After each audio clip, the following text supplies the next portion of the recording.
ingredients: fruit cocktail, cheese, all-purpose creamer, condensed.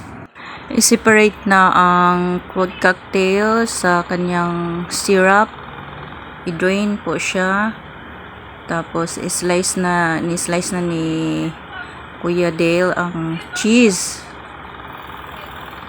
Mix ang all-purpose cream. Alternate na lang po siya, guys, sa condense.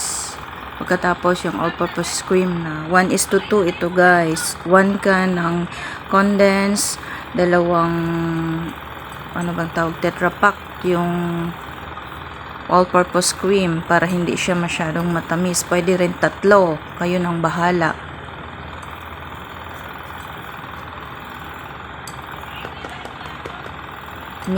Mix it well. Yun lang, mix lang po, guys. Madali lang po gawin ang fruit salad ice cream. Tsaka i-mix mo na yung fruit cocktail. Yung fruit cocktail din pala, guys, pwede nyo i-slice ng maliliit.